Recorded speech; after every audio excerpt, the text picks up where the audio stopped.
Hello and welcome to the Ren Den. I'm Ren, and today we're going to be making more of these lovely little notebooks that I use to do solo RPGs. So we're going to do a little bit of bookbinding. The only problem is, it's been a while since I made these and I don't quite remember how it works. So let's figure it out together. So we've got some supplies. First of all, these, so that I can reverse engineer the function of them. They're theoretically quite a simple sort of double saddle stitch situation, but the measurements for folding the covers will be quite key, I think. Then we've got my favourite paper for making A6 notebooks, which is these sketch pads from Tiger, because it's just really simply glued at the top, so you can just rip pages out really easily. And the grain of the paper is actually going in the right direction. So a lot of paper that you buy, the grain goes lengthways. But if you're folding it, you actually want to fold along the line of the grain. So for this paper, the grain goes this way. So it's perfect for making little notebooks out of. And then we have our tools. So I have here my bookbinding kit. Don't worry, we won't need most of this for today. There's a couple bits that I'll use because it's fun to use the tools, but you can easily make do with like an X-Acto knife and a pencil and a ruler, basically.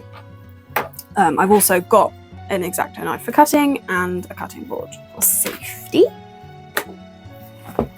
And then the final thing I have is these three games, which are the ones that we're going to make notebooks for today. This one is Ex Libris by Eleanor Hingley, a cozy solo journaling TTRPG about being the new librarian for a small town library in a fantasy world.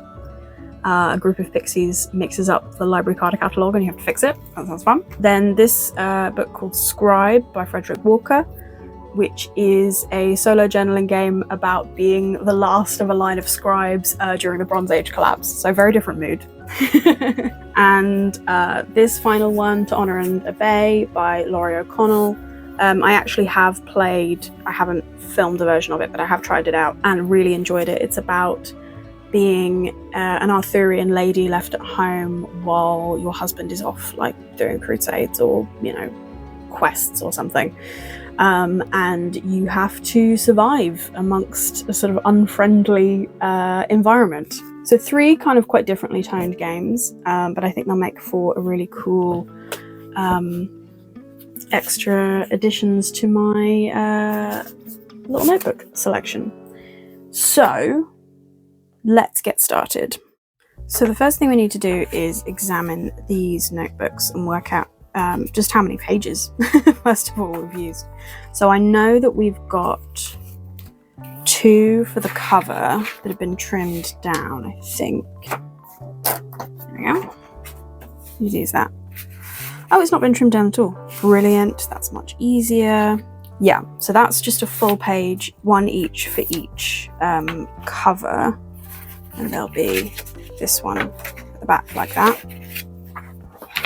These are folded into the middle, so you can see there's a little bit of a section in the middle where the covers come through. And if I just show you the spine, you can see that it's essentially 2 folded kind of pamphlets stitched through the middle. So it makes a really neat binding because you almost don't see it. So within each of these, we then have 1, 2, 3, 4. So that's 4, 8, 9, 10. So 10 pages total. Let's get 3 packs of 10 pages so that we've got our 3 sets, first of all.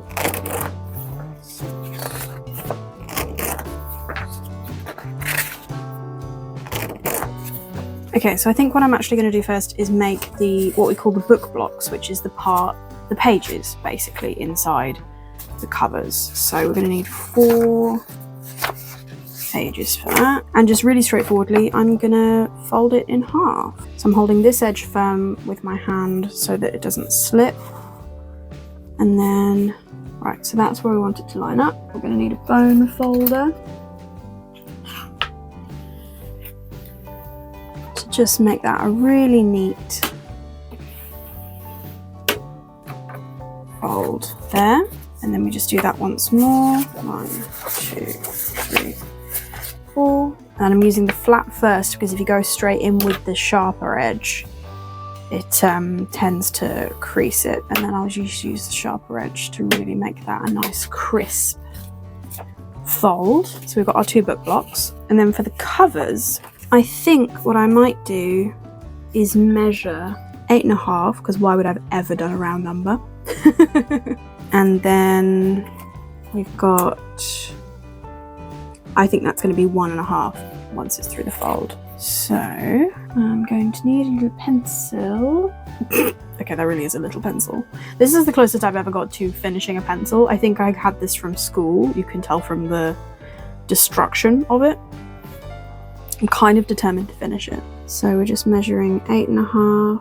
And what we're actually going to do is fold it along the ruler. So just to make sure I've got it even, I'm lining the paper up on the board here, and then we're going to fold it, really just get right up to the ruler, and I'm just running my nail along underneath to really encourage the paper to lift up right there. So we've got our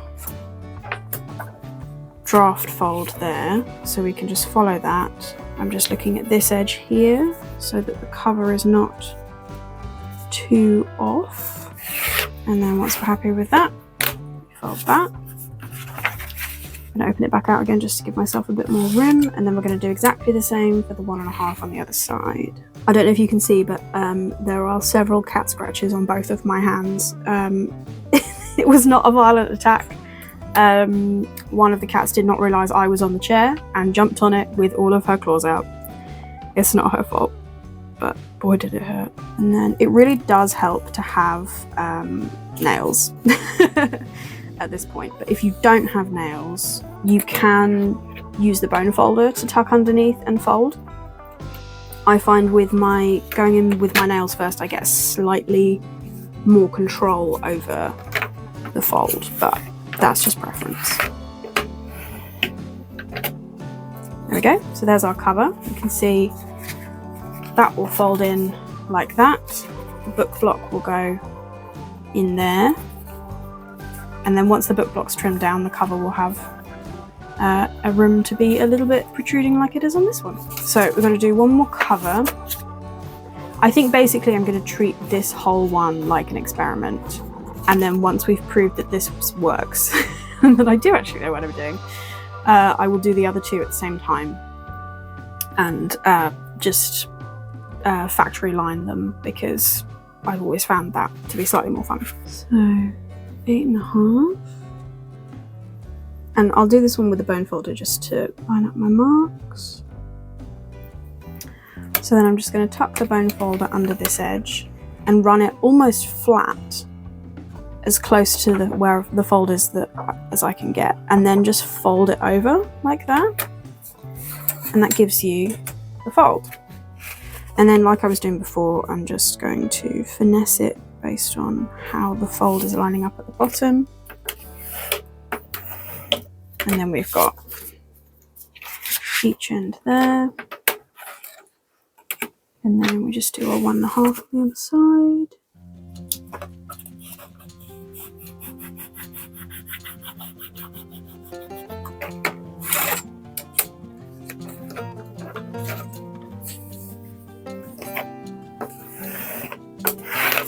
There we go. And then we just pop our other book block in there. And then these 2 will go facing each other like that.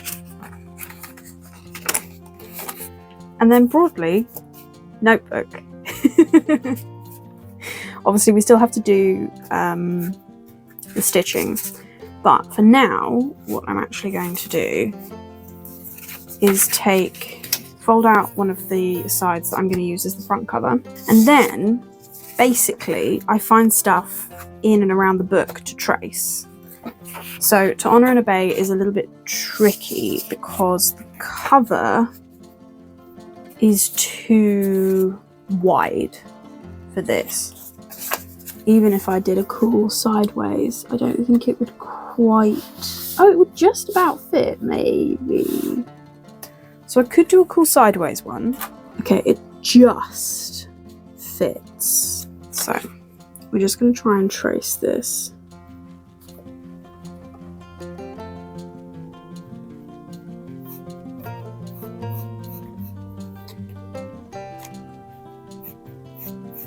There we go, not bad. Okay, and then what I'm going to do is I'm going to ink this, because waiting for the inks to dry is the thing that always tricks me up. So, okay, I've realised that the part in this process that's going to take time is the inking and then the waiting for the ink to dry. So what I'm actually going to do is fold 2 more front covers, trace and ink those, then take a break probably, and then come back, erase this one, put this one together, by which point the others will be plenty dry also. So let's do the other 2 covers now.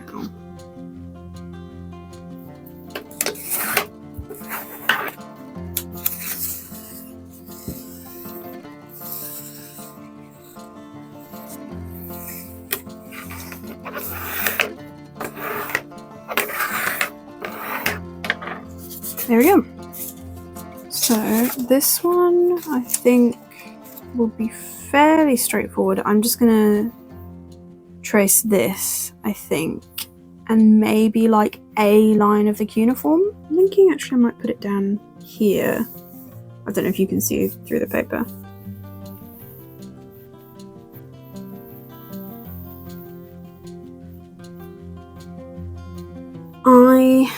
I'm rethinking the idea of the cuneiform because I can't see it well enough through here to trace it, but I would like it.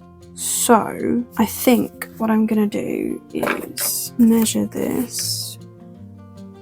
It's just over 1 centimetre, let's call it 1 centimetre. Centimetre down for 1 centimetre. Okay, and then I'm going to attempt to copy some cuneiform.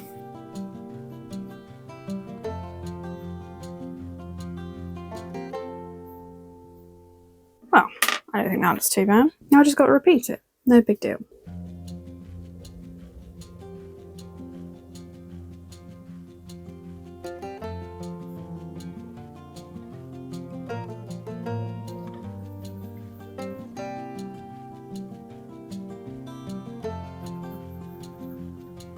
I think that looks pretty cool.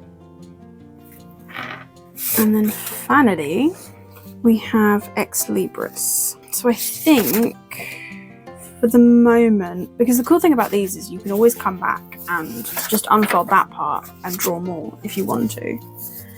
But I think for this one, I'm just going to trace this. I would sort of like to trace the ladder, but I don't know how. I think it's too dark.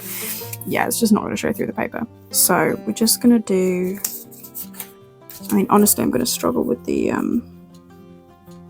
title itself. Because can you see that? Because I can sort of see that.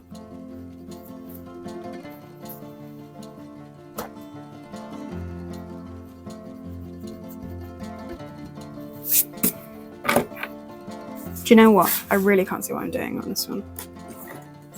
So what I'm actually going to do is just quickly sketch out what I think the end of this is doing. And do that, and just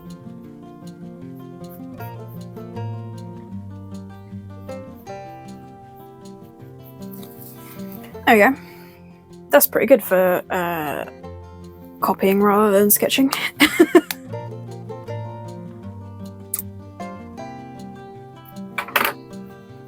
So I've got my 3 covers, so I just need to be patient, wait for them to be dry, and then we can do the next bit. See you in a bit. I'm back. So I'm just going to erase the pencil lines from To Honour and Obey. I think I probably will have to fill in the 2, which is slightly annoying because it means that they'll be wet ink again. But yeah. Now that I've sort of come back to it fresh, it's definitely going to need a little bit of a clearer delineation between the words, which presumably is why it was designed like that in the first place, you could say. Yeah, because that's it as is, and it's just not really that clear. So I'm going to fill that in, and then that will have a chance to dry, because the next thing we need to do is measure the holes for the stitching. So it won't need as long to dry as it would for rubbing out the pencil lines, so I think it'll be fine.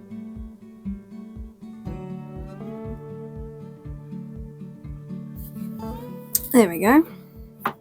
That feels a bit more readable, don't you think? So the next thing we need to do is work out what the division of there's 3 stitching marks in the spine of this, and we need to work out the measurements for that. So this paper, is it in inches?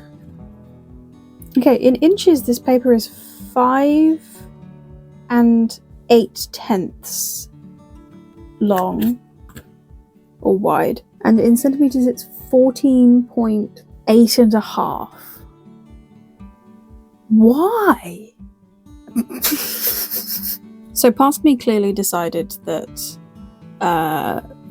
the width of this paper was completely nonsense, because what I've done is centered the ruler and the center mark comes out at exactly 7.5, and then I've spaced the side stitching holes slightly weirdly. So the first one is at 3 1/4 and the third one is at 11 3/4. Feel like I did some fiddly maths there, but it's uniform enough for the purposes of the spine, so we will keep it. Now, when you are doing bookbinding and you do a new style of binding or a new layout of binding, you tend to make, rather than measuring by ruler every single hole on every single page and then hoping that they all line up, what you do is you get an offcut of the same piece, the same paper, so it's the same width. You fold it in half, and then we will need to basically measure where I want the holes on this piece of paper, and then you puncture it through either with the pencil or an awl or a needle, whatever works for you, whatever you've got. And then instead of measuring every single piece of paper, you lay this into, where's one of my book blocks?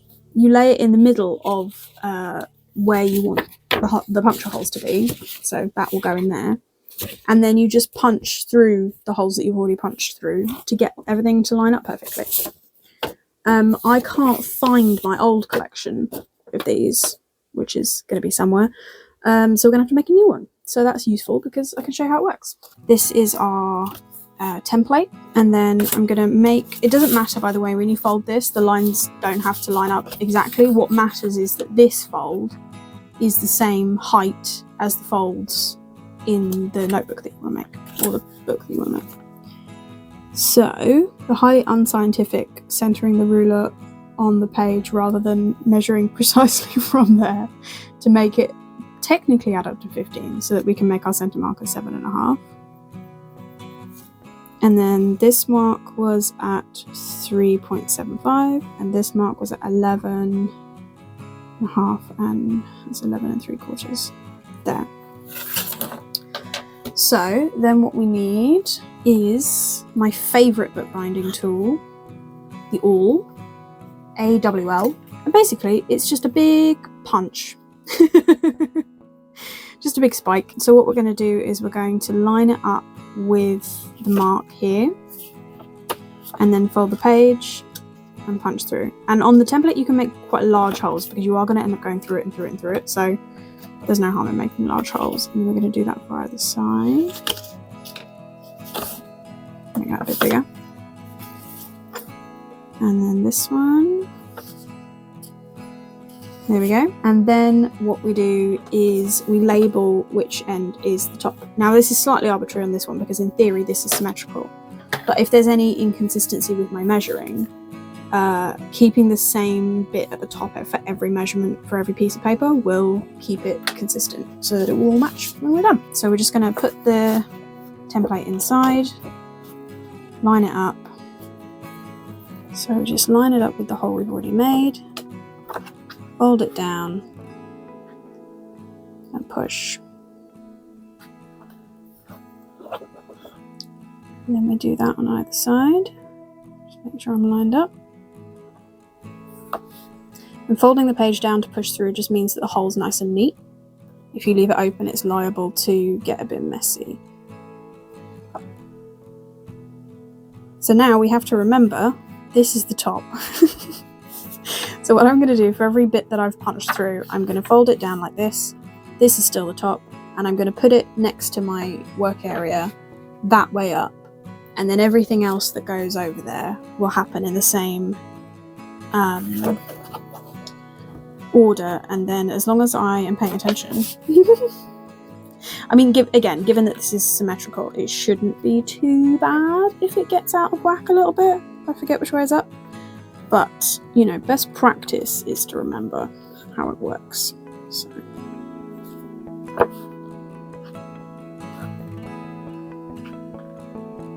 And then we just got to do the exact same thing to the covers. Now the covers are a certain way round. So this is the back cover. If you imagine the book block's going to go in here, so it needs to be this way up. So I do actually need to align my up arrow with that direction. I'm really only putting the awl through like a little bit because what's going to follow through this hole is needle. Okay, so what I'm actually going to do is put this here. So we're sort of constructing the book.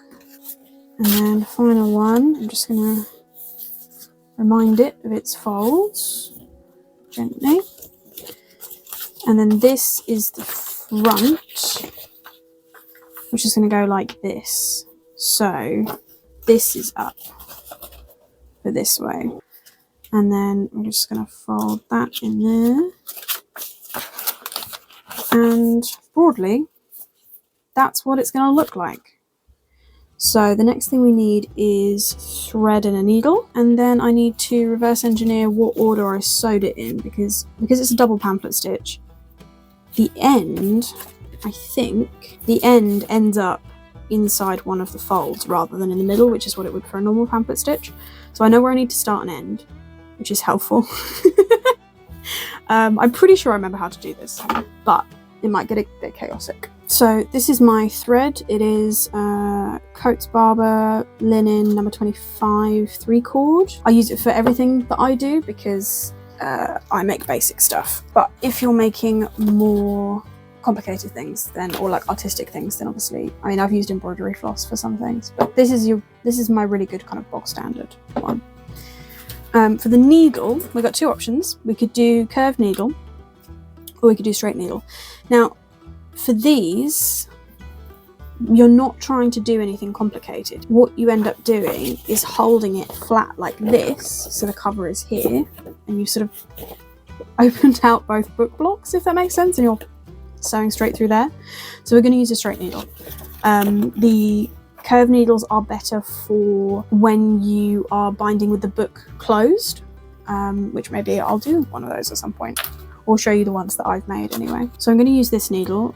It's quite long, but it has still quite a small eye, so it's enough to get the job done, basically. Now, there is a trick to knowing how long the thread should be that's to do with calculating the height of the book, but I don't remember what it is.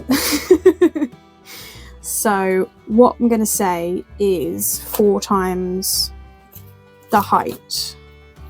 2, 3, 4, because it's 3 holes and then a little bit of clearance. And you know, if that doesn't work, we've all learned something, haven't we? So I've got to open it up to, like I showed you before, where the cover is going to be on the inside. So we've got our 2 sections that go against each other like that. Now the first hole is always the hardest one to sew through because nothing's lined up yet. You don't want to force it through because needles are sharp and paper is fragile. And the whole point of your guide holes is that you don't have to do actually punching through paper because that bit's done. Okay, we are basically going to do a regular sort of pamphlet stitch. So we've just gone straight through the middle there, and then we're going to go back through one side like that.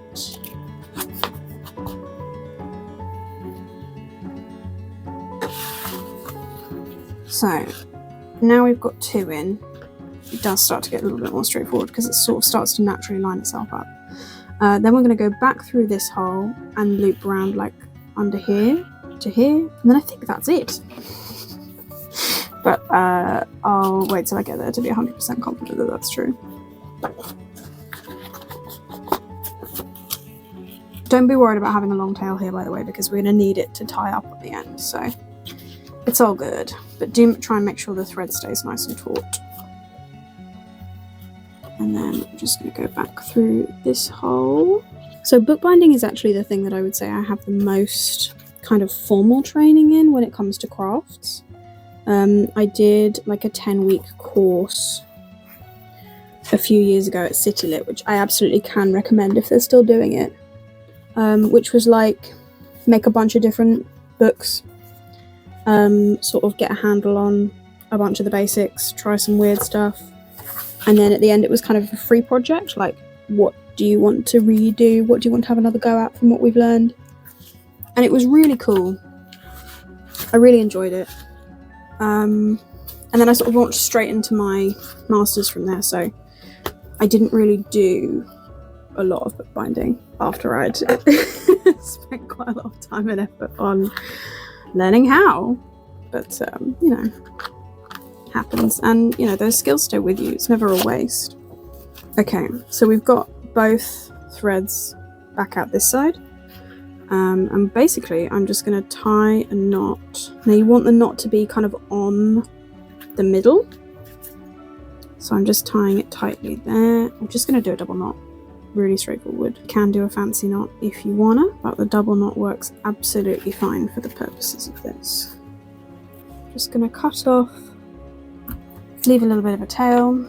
See, this was way too much. I probably could have used half of the thread that I did, but that means I can use this length for another one, and then I know what I'm cutting for the final one, so I shouldn't waste too much. And then if we find the cover again, fold it out. Now this is where you can sort of fix any misalignments if the holes weren't quite lined up. Because it's just essentially it's just a pamphlet stitch, you can kind of control where the fold is. So I've just lined the edges up to where I want them to be. Make sure that they're roughly even. And then I'm just going to go across it with the bone folder on each side, just to square off the spine. And then we have our little book. So I've just got to fold the rest of the paper and yeah, just kind of factory line these. I feel like that's the method. So let me just skim through these and then I'll see you at the end.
feels like it's been a while since I've done anything like fully creative on this channel, other than the like solo RPG for Pride, I guess.